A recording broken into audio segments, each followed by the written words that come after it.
I'm so happy to introduce today's guest, as her expertise is something that so many friends and family members close to me have struggled with, and something that I have absolutely no experience with. She is an international board-certified lactation consultant and mother of two. Her own difficult breastfeeding journey resulted in a passion for lactation advocacy and support. Her practice, It's More Than Milk, provides holistic lactation care focused on informing, supporting, and empowering families. She and her team work to help families meet their lactation goals through one-on-one consultations, peer groups, and parent education. She wants to empower all families encountering lactation struggles with evidence-based, compassionate, and support. So, Sunayana, welcome to Wellness Big Sis, the pod. Thank you. Thank you for having me. I'm excited to be here. So many of the moms that I asked about this and just questions they had, I was so surprised how many veteran moms, as I like to call it, like second, third, fourth, fifth time moms had the most in-depth questions. So I know this is going to be helpful for so many people. Good. New moms and veteran moms alike. Exactly. Yes. Yeah. Sometimes I'll see moms with, second, third, or fourth babies, and they're like, this didn't happen last time. And it's important to remember for any veteran moms listening that every baby and every journey is going to be different. Even if the first time you knocked it out of the park and it was easy peasy, the second time could throw you for a loop. But that's what I'm here for. So let's start with, what are some of the most common challenges you help families overcome when it comes to their journeys with feeding as new parents? That's a really great question. So I want to touch on a really big one. And so the big thing that I've been hearing a lot from my clients lately is this perceived low milk supply. And I say, yes, some people truly do have low milk supply for a variety of reasons. But for most of the clients I work with, they will get onto social media and they will see these refrigerators and freezers chock full of milk. And they're like, well, I need to have that before I go back to work in 12 weeks or whatever. But really, you don't need to have all of that. The people that show that out there, that's great for them, but that's not often the reality for most of the clients I work with. I was a just enougher where I made everything my baby needed, maybe a little bit extra, but certainly not, the thousands of ounces in the freezer.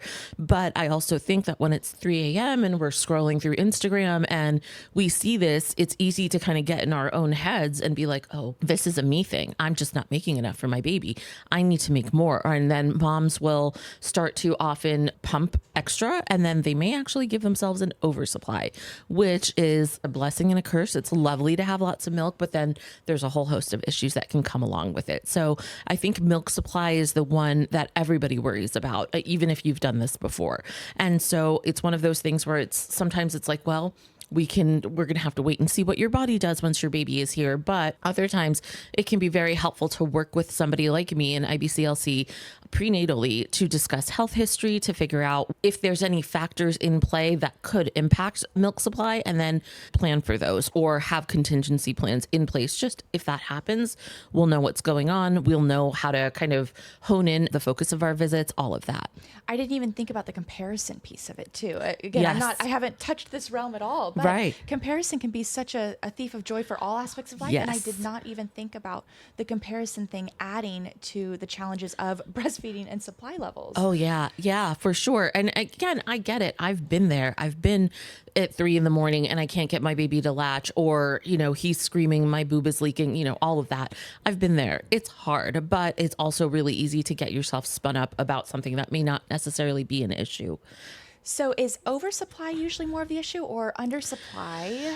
I've And seen both. How do you tell? Because you said perceived, and I like that you use the word like perceived undersupply or, Yes. or low supply when it Yes. comes to comparison. But what is that metric, and which do you see more of, I guess? So in the early days, the best way, other than doing a weight feeding, parents usually are like, oh, we're going to buy a scale. Do not buy a scale. You will drive yourself crazy because the weights can fluctuate too much from feeding to feeding, and potentially even day to day. The scales I have and that we use here are sensitive to 2 grams, and it's like an $1,800 scale. So it's usually not in the budget for most people, especially after having a baby. But to answer your question, I would say the best way to know that your baby is getting enough and that they're doing what they need to do is to monitor your baby's diapers in the first at least week of life. And so a good rule is that your baby should have at least 1 wet and 1 dirty diaper per day of life. So on day 3, they should have at least 3 wet diapers and at least 3 dirty diapers.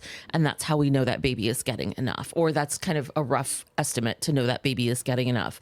For most families, they're usually checked in on by their midwife if they had an out of hospital birth, or they have a pediatrician visit set up pretty quickly after their discharge from the hospital just to monitor these things. And if some babies lose a lot of weight, then typically there's talk of supplementation. Hopefully the pediatrician is suggesting a lactation visit as well, just to make sure things are all going well. And as far as what I've been seeing lately, it's actually been a mix of both, which is interesting. I've definitely had some moms who, again, they had friends who struggled with milk supply, or they struggled their first time. And so I've had clients who will pump after every single feeding. They are nursing their baby who's growing like perfectly. And they're storing away all of this extra milk, an extra 30 ounces or something per day. But that also means that if for whatever reason your baby doesn't drain you effectively, it's important that you pump to keep the milk moving. And then it's one of those things where if you're more prone to things like clogged milk ducts, mastitis, some of those negative things that can come with breastfeeding. And then if you feel like your baby is not eating frequently enough, you're going to watch for those diapers. You're also going to make sure that they're not eating too frequently. There is a good amount of cluster feeding and things like that that happen in the first week of life. But if your baby just truly never seems satisfied, if they want to eat very, very quickly, if you can tell that their diapers are not as full as they used to be, these are all signs that maybe something is going on with milk supply or potentially even transfer.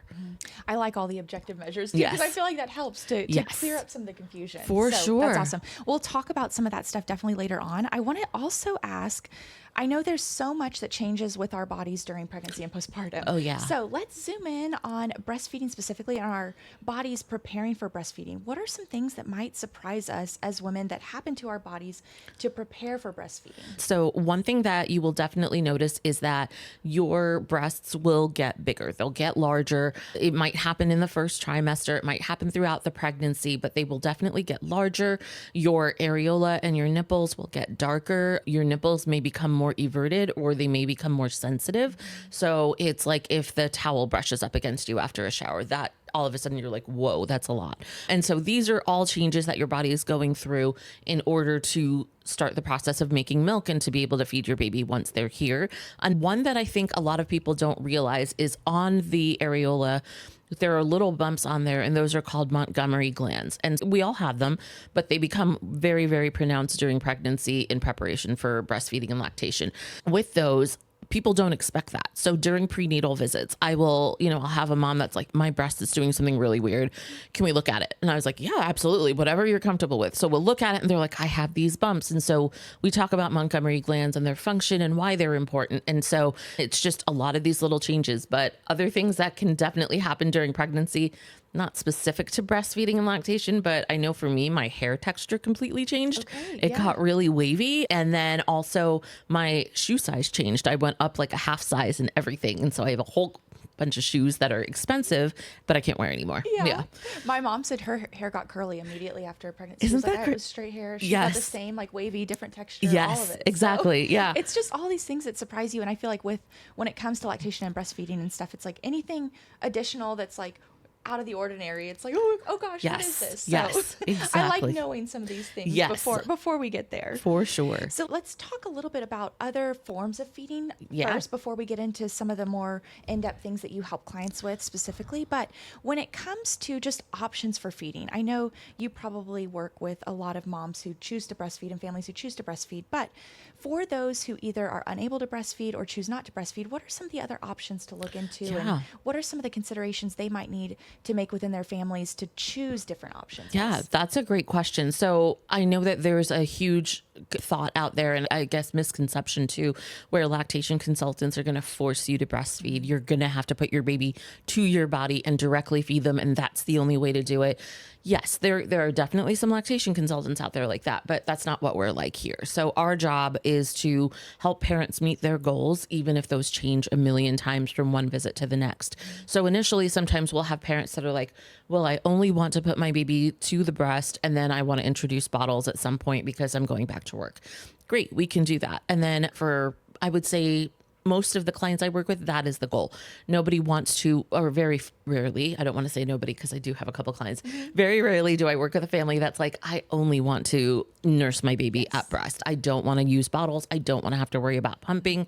And yeah, that's fine. We can talk about that too. But in the situations where parents are having a really hard time producing milk, or whether they're not getting as much sleep and it's starting to affect their mental health and all of that, that's when it's like, okay, well, let's talk about pumping a little bit sooner than we had planned. This way you can get more rest. Your partner can give a bottle and you can get a slightly longer stretch of sleep. So we definitely work with families that have to use formula or another form of nutrition for their baby, whether it's formula, whether it's donor milk, whatever that is, we can work with you to do that. And so even if you are not producing enough, breastfeeding isn't all or nothing. This is a hill I will die on. I will defend it, but it can look a million different ways to people. And it's all about knowing that you have options. Also, some of the families I work with start off and they're like real gung ho about breastfeeding. They really want to breastfeed. And that's it. It's almost like they have tunnel vision where they're focusing just on the one thing. But if the birth doesn't go as planned, if their body isn't doing what we need it to do in order to make a full milk supply, obviously we have to pivot. But there's a lot of grief that comes along with that, of what you envision the journey looking like versus what it looks like. And so I lovingly say that a lot of times our initial visits, they're like 30% lactation information, but 70% just holding space and processing a lot of these changes that their family has been through in a very, very short period of time. So we do a good amount of counseling as well, obviously within our scope. If someone is definitely having some struggles with PMADs, we refer on. Thankfully, Austin is very resource rich in that department. And so we're able to refer on, but a lot of the struggles of, is it the baby blues? Is it just that I'm not getting sleep consistently anymore? Is it that there's a tiny human on me and I'm healing from major surgery if it's a C-section? So all of those things definitely factor into the way that we practice here at It's More Than Milk, and make sure that families feel supported and empowered to make the best decisions for themselves. And to get to the other part of your question, one of the considerations that parents should think about before their baby is here is definitely figuring out what their goal is. If their long-term goal is to feed baby for 6 months, great, we can definitely achieve that. Some of the clients I work with will even be like, I want to get to a year, but when you're holding a couple-day-old baby, that seems so far away. So we talk a lot about setting lots of mini goals of like, okay, let's get to a month, and then let's get to 3 months. And then when you're at 3 months, you're almost at 6 months. And then by the time you get to 6 or 9 months, most parents are like, well, this isn't that hard anymore. For most families, it does become a lot easier than having to pump or having to mix up bottles of formula. But I will say for some families, it just doesn't. And that's okay. Let's talk about how to wean safely and all of that. But I would say setting a goal is a great way to do it. And also kind of figure out if things don't go the way that we want to with feeding. How do you feel about using formula? Are you okay with it? Do you have a friend that's also making milk that you're comfortable getting donor milk from? Especially if they're pumping a little bit extra, you can give that to your baby if that's something that you and your partner are comfortable with. So all of these things can definitely be talked about prior to baby being here and prior to the birth. And that will definitely help take a lot of pressure off on the other side of the birth, just in case things don't go the way that we want. I love how you mentioned how holistic of an approach it is too, where it's not just like, okay, feeding, we're only strictly looking at feeding, but I hear from so many patients and so many moms that it really is an emotional journey. And even choosing to breastfeed or choosing not to breastfeed, or making that decision when you want to stop breastfeeding because it's just getting too challenging or too difficult. Or like you said, you have this picture in your head of, okay, I am going to be a breastfeeding mom. And I've had a friend, her sister got diagnosed with cancer throughout. Oh, no. So she was going to have to go through chemo and wasn't going to be able to breastfeed. So even shifting that perspective, I guess, and that vision of what you thought it would look like to feed your child, I know can be so emotional for people. So Very I love much. that you guys approach it from this super well-rounded, holistic standpoint. And like you said, not feel forced one way or the other, but just say, okay, hey, what are your goals? And let me work with you with my expertise to help you get there. Exactly.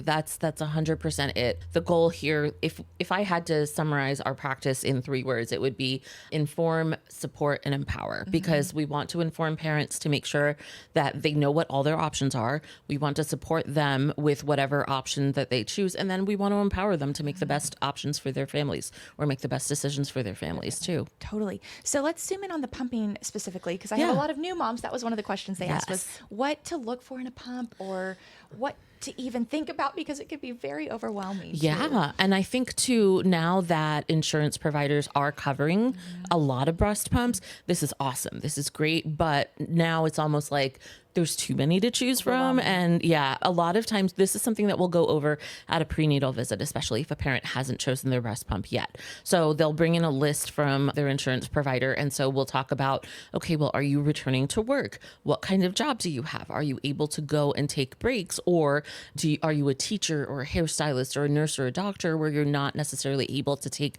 those nice set breaks? A lot of that will definitely factor into the pump decision. I do highly recommend, though, that families get a pump that can plug into the wall, a more traditional one. A friend of mine she's studying to be an IBCLC. She told me that she calls those types of breast pumps, she's like, I call them the Toyota Corolla of breast pumps. Like, it's not fancy, reliable. Exactly. It's not fancy. It doesn't have all the bells and whistles, but it'll get the job done. And so to me, those are a lot of the Spectra pumps and things like that, where they are covered by insurance, but they're not, nothing about pumping is glamorous, but they romanticize pumping. I know, right? Exactly. Well, I don't know. In some of these pictures, I'm like, really? But you're in full glam, and anyway, that's not what most of us look like. Sequined breast pump, right? Exactly. But no, I would say just it's gonna definitely get the job done, and so in the early days, it's important to make sure that the stimulations of your breasts or your chest are effective and consistent. And so oftentimes we'll rely on those pumps, the more traditional plug into the wall sort of pump for the first few weeks of life. And then once breastfeeding has been established and milk supply is established well, I have clients that really want to look into getting a wearable or a more portable pump. And so those are great. They've taken a huge leap in the right direction, but there's still several steps to go. So I found that for clients who are larger chested, they may have trouble finding a pump that fits them effectively, that's wearable or portable. I've had other clients who just cannot get anything out with one of those pumps. And sometimes that has to do with the strength of the pump motor, or that has to do with the settings that are programmed into the pump. And it's just not what this person needs. And so having that more traditional pump is really important. And I think once milk supply has been established, then yes, absolutely. We can talk about how to pump while you're doing chart notes if you're a nurse or something like that. And on the same vein, what about what to look for with formula for families who are wanting to either supplement or formula feed or have to by just default if they are undergoing chemo or something exactly like that? Yeah. So I would definitely say to talk to your partner and decide what's important. So there's a lot of formula out there. There's ready to feed, there's powder, there's ones that are European formulations, there's ones that are American formulations. It can get really overwhelming with that too. So it's really important for me to ask clients who have to consider formula or have questions on formula, what is important to you and your partner? Are you very health conscious? Do you want to make sure that you're feeding your baby a formula that doesn't have high fructose corn syrup in it, or that has the least amount of palm oils, things like that? Some of the families are like, that's really not something I've thought about. And honestly, for right now, convenience is key. It's like, okay, great. Well, then let's talk about the ready to feed in the small 2-ounce canisters or the bigger bottles. Whereas others are like, no, this is really important. I want to make sure my baby is getting the cleanest formula on the market. I want to talk about alternatives to cow's milk based formulas, and they have those out there now. So I feel like with formula feeding and discussion and preparation too, that's a whole, I could talk for 90 minutes about that in and of itself. So it's one of those things where, like, as lactation consultants, we don't necessarily learn specifically about it, but when we're seeing patients, especially in an outpatient setting where we're able to spend a lot of time with them and speak to them about what their goals are, it's important to have at least a general understanding of the different types of formulas. So of course you've got the ones that you can go to Target or HEB and buy, but then you've also got specialized formulas for babies that may have trouble breaking down the cow's milk protein, or they just have more sensitive tummies, or they were born preterm or something like that.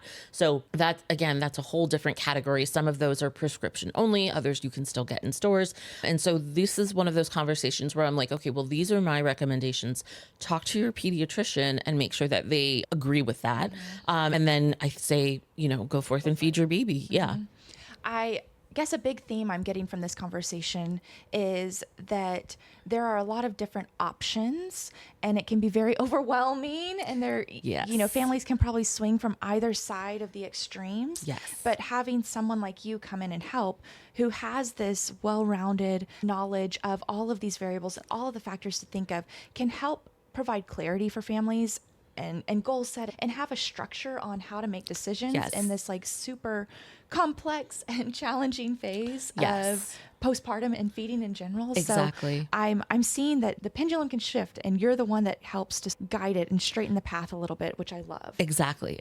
Yeah. And I tell clients, I'm like, my job as a lactation consultant is not to force you to feed your baby in a certain way. It's to lay out all the options for you and then support whatever decision is best for you and your family, even if that means stopping breastfeeding and moving to formula or whatever it looks like. Right, totally. So let's zoom in on some of the common challenges you face, because Yeah. two of the most common questions I got were around milk supply, as you said, and then Yes. also latching. So let's start, I guess, a little higher level when it comes to breastfeeding in particular, and talk about what does a mom need to think about when fueling herself in order to properly fuel her baby? That is a great question. So that's a question I get a lot. Is there a special diet that I should be eating? So ideally, yes, you do want to have extra protein in there, 25 grams higher than somebody that's not lactating. So it's definitely important to have extra protein. In general, you do need to consume about 500 extra calories for the moms once they get their clearance to go back and work out or to whatever they want to do. We do talk about making sure that you don't dip under 1,800 calories, because at that point it could potentially affect the nutritional content of your milk, and it could potentially affect milk supply as well. But in general, you can eat whatever you want. If you have been craving a Jimmy John sandwich, go eat that Jimmy John sandwich. Go have your sushi roll. Whatever it is that you want to eat, you absolutely can. There are some babies and some families I've worked with where the baby has a cow's milk protein allergy. And we usually see that with real funky diapers, of things that are affecting baby's weight gain and their disposition as well. And so in those situations, sometimes we'll talk about an elimination diet, or sometimes I will pair them with a nutritionist that can help them come up with meal plans that are safe for them to eat and help them feel full, but also make sure that their baby is not experiencing GI upset. So the nice thing about being in this community and doing what I've done for as long as I have is I've made some really great connections with other providers. And so I know what I know, but I also know what I don't know. And so my usual answer to families is like, you know what? I don't know, but I'm sure I know someone who does. So let me find out Look for you. into that. Totally. Yeah, exactly. So what can actually affect our supply levels? What are some of the things? I know you mentioned sleep. Yes. And it can be different baby to baby. So what all goes into our natural body's ability to produce milk? Yeah. So I'm going to get a little sciencey and Yes, I geeky love on it. you. So for the first couple of weeks of your baby's life, your milk supply is all hormonally driven. It's all endocrine driven. Prolactin, which is the milk making hormone, that is sky high after baby has been born and the placenta has been delivered. And then estrogen and progesterone are pretty suppressed by prolactin. Prolactin and estrogen work in opposition. So when one is high, the other is low. However, as your milk volume continues to regulate throughout your breastfeeding journey, it's one of those things where it's important to know that at some point your milk supply goes from endocrine driven to baby driven. So it's really important to make sure that even in the early days, you're hitting 8 feedings or 8 breast stimulations per day. You're making sure that you're letting a baby kind of drain one side fully before moving them on to the other. You're making sure that if your baby gets a bottle for whatever reason, you're pumping in place to create that demand. And I would say at around the 4 to 6 week mark, it really flips from endocrine driven to demand and supply driven, where if you are creating those effective stimulations throughout the day, your body should continue to produce milk at the same rate.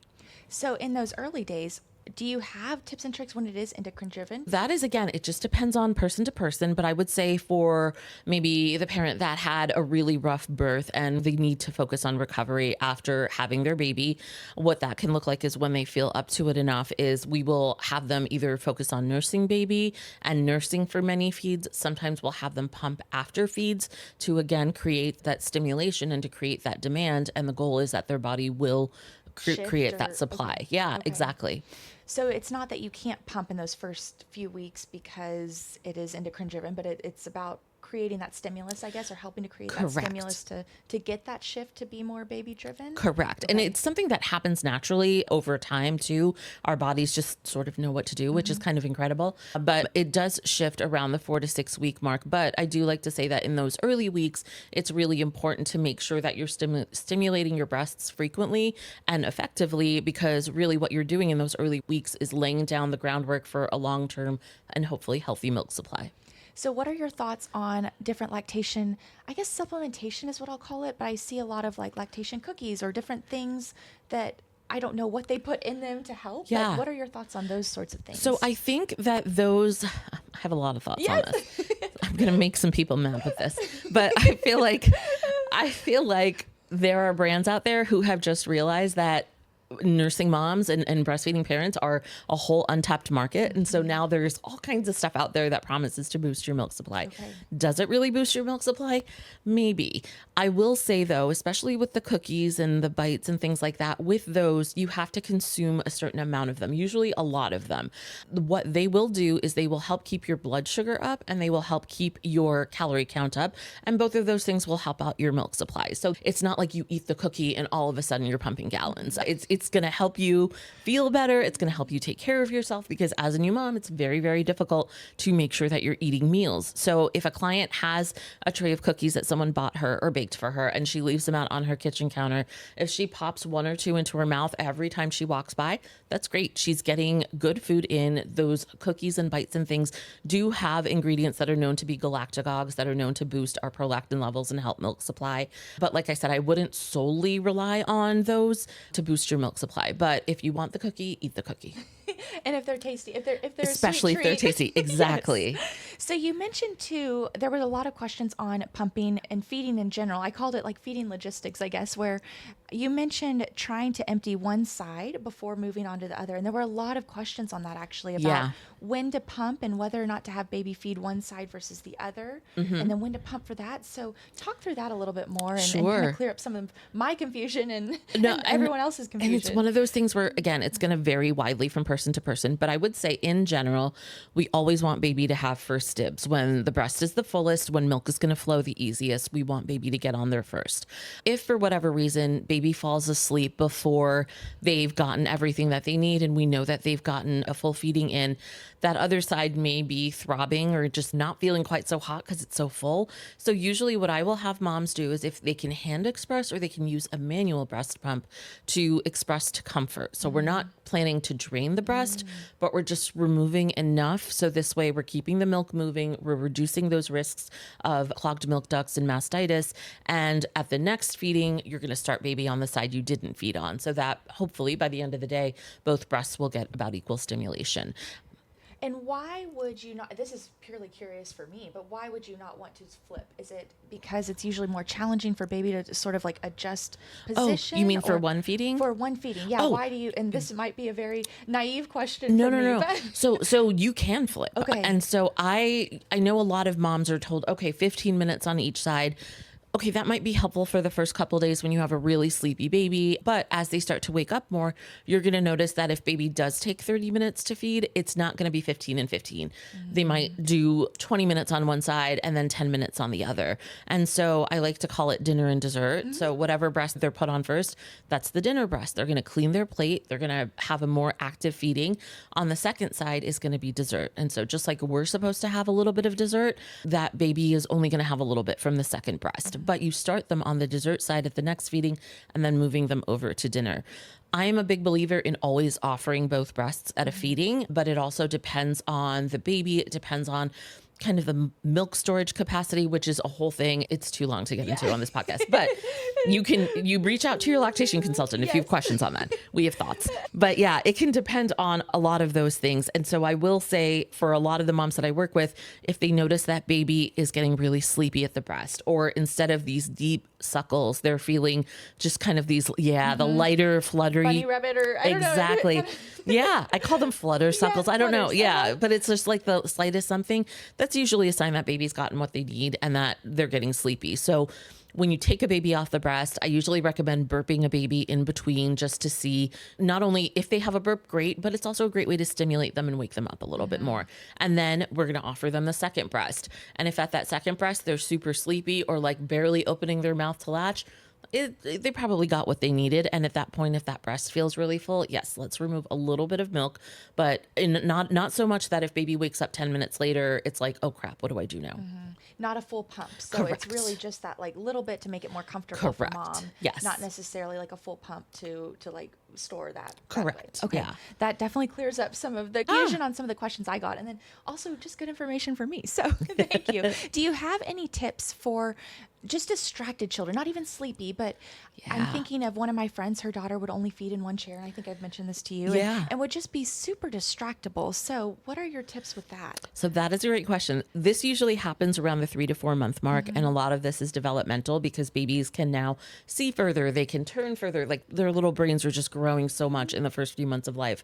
But now that they can see further, they're like, well, I don't want to eat. Well, why should I eat when I could look at this dog that started barking, or my dad has walked into the room? And so one thing to remember is one, it's a stage, it's a phase, it's not going to last forever. And that may mean that, yes, you are kind of stuck in a dark room, or you do have to go away from everybody to nurse, but it's not going to be like that forever. The other thing that I really like to do is have moms wear a silicone teething necklace or a nursing necklace. It's something to give their baby something to fiddle with, but still keep their attention at chest. And so all of that can definitely help. I know, and it depends child to child, because with my oldest, he could care less what was going on around him. He was focused on eating. Whereas my second one was like, if there was a breeze, he'd pop off and want to see what was going on. So I got real familiar with all the nursing rooms in Austin or around town of where I could go and sit in a slightly less distractive environment so for him to eat. So it's one of those things where you get really good at trying to figure out nursing in your car, or, okay, I'm at Target, I'm going to go ask for a fitting room and I'm just going to nurse real quick. And it's one of those things too with distracted babies. They may not take a full feeding while you're out and about. They'll just take enough to not feel hungry. But then when they're home and kind of back in their same old environment, quote unquote, they will probably have a really good feeding to make up for the not so great one before. I think even you saying what's happening developmentally with the baby will help give people grace with it. Like just give themselves grace, where it's like, for okay, sure, they can look at it a little bit more positively. Like, okay, my baby's learning, look at all that they're absorbing. And it's okay to have a little bit of frustration, because I know that would help me, I think, just understanding what's happening to them developmentally. Very much so. Too, yeah. Yeah. I know that helped me a lot too. There's an app that I love. It's called the Wonder Weeks app. I don't make any money off of this. It was just a sanity saver for me, so I tell everybody about it. But what that app will do, it's based on a book all about infant development, and it's fantastic, but really, who has time to read anymore? So audiobooks. Yeah, that's true. Audiobooks. I always forget about those. I'm a reader, but like a more traditional reader, I guess you can say, which is fine. But really, the Wonder Weeks app is based on the Wonder Weeks book. And so this app will track all of your baby's developmental milestones from about 5 weeks all the way into their second year of life. So I think 15 to 18 months. It's not free. It does cost something, but it's available for iOS and for Android. And I feel like it's money well spent, and it's well worth it, because not only are we learning about, this is what my baby is going through, but it's going to talk about like when your baby is going through these different developmental leaps, their feeding is going to change and their sleep is going to change. So instead of going down that, oh my gosh, is my baby sick rabbit hole, I literally would just check the app and I'd be like, oh, okay, he's going to be able to track this month or this week. So we're just going to have to stay close to home and not do all the errands like I wanted to. And so it definitely helped me sort of reframe and shift the focus on, instead of it being like, oh crap, well, I'm not getting any sleep now, to he's not sleeping because this is going on in his brain. And so it definitely helped me give my baby and myself a lot of grace. And then also it has activities in it that you can do after your baby is through the sleep, just to kind of help foster these cool new changes. It sounds like a big anxiety saver for me. Oh, yeah. Yes, for sure. Well, before we end, I wanted to ask, I know breastfeeding is just such a hard journey and can be so just emotionally challenging. So how would you describe to a partner who's supporting their partner in the breastfeeding journey what that person's going through in order to help, I guess, them understand the amount of emotions and challenges that go into it? Yeah, I think, partners can be supportive. They can make sure that your water bottle is filled, that you've got snacks you can eat one-handed. They're reminding you to eat. It can also be very helpful for them to just hold space. And I know every relationship is different, but sometimes you have a partner that just wants to fix whatever the problem is. Whereas sometimes I just need someone to listen to me. Obviously, this is what's going on in my marriage, but this is how we operate. Me too. He's a fixer. And I'm like, nope. I need to vent. I just need you to listen. I don't need you to solve. And so sometimes saying that and understanding that all your partner needs is someone to be like, you know what? It does suck right now. It is terrible. You're not sleeping. You're having a hard time eating, and just kind of commiserating with what the milk making parent is going through. That can be so powerful. It can really help the milk making parent feel seen. It can make them feel heard. It can really validate a lot of the concerns that they're having without being like, well, why don't we just give formula, or why don't you just pump? Yes, it's always nice to know that that's an option, but sometimes they just need someone to be like, this really sucks, but look at you, you're going through it, you're doing it. Remember, we met with that lactation consultant, or so-and-so gave you a lactation consultant's number. Why don't we reach out to them and see if they can come and do a visit and help us figure out what's going on? So I would definitely say offer the milk making parent a lot of grace, because not only are they dealing with these physical changes, but there's hormonal changes, there's night sweats, there's all kinds of stuff that happens. Again, some of the stuff we don't talk about, but a lot of times those hormonal fluctuations can make even the most stoic, like, oh, I never cry mom, weep at an SPCA commercial, right? Or something like that. So I think just remembering that your partner is going through not just a shift physically and mentally, but just physiologically. Like with motherhood, it cracked me wide open, and I've still picking up the pieces almost 15 years later, or still trying to make heads. Well, I've got a better grip on it now, but you know what I mean? There's a whole study on something called matrescence, which is the actual act of becoming a mother, and the hormonal fluctuations that parents and mothers and birthing parents go through. It's second only to the hormonal changes in puberty. So if you think about all of those hormones in puberty that you had several years to adapt to and grow into, you're going through those in a very, very short period of time. So if you're a partner listening to this, or if you want to share something with your partner, tell them to give you grace, that it's not personal. It's rarely has anything to do with them, but it's a lot of the stuff that we as moms and as parents are internalizing and trying to figure out for ourselves too. I think going through some of this journey with my friends, even not even as the supporting partner, just as a supporting friend, I've realized just how important it is to just be there. And like you said, not even try and like fix, but just be there to support and hear them out and listen to them and help in whatever way for their environment, like you said, water and all of that. But I do think that it helps to have someone go through it so that you can actually see what's happening. Yes. And even then you'll be able to see. So I feel like a lot of partners probably already see what they're going through. Exactly. But it's nice to have this, like, for the partners who don't know what to do, who it's like, oh my gosh, so much is changing. How do I help? And this would be a good way to help without, while just being there to support too. So. Yeah, exactly. Even if it's something little, like she's up pumping in the middle of the night, if you want to sit up with her for part of that pump session, that would be great. Or if baby gets up to feed, take the baby, change the diaper while mom gets herself all ready to feed, goes to the restroom, all those things. And then make sure her water's full if she needs a snack in the middle of the night, because there's pregnancy hunger and then there's breastfeeding hunger. It's completely different. It's so much more. And so just make sure she's taking care of herself. So I like to say that partners can nurture the milk making parent while the milk making parent nurtures the baby. Well, Sunayana Weber, thank you so much for sharing your knowledge and expertise with us today. I'm so grateful to have you as part of this women's health focused podcast festival. And I know so many people are going to be helped by your education and our chat today. So thank you so much. I'll leave all of her links below too. She has great information and education on her social media. If you don't happen to be in Austin, and I'm sure she would be willing to take do virtual visits, messages and DMs and all of it. So I'll leave all of that below. But thank you so much for joining us. Thank you today. for having me. This was awesome. I hope you guys enjoyed this episode, and I will see you guys again on the next episode of Wellness Big Sis the Pod. Bye.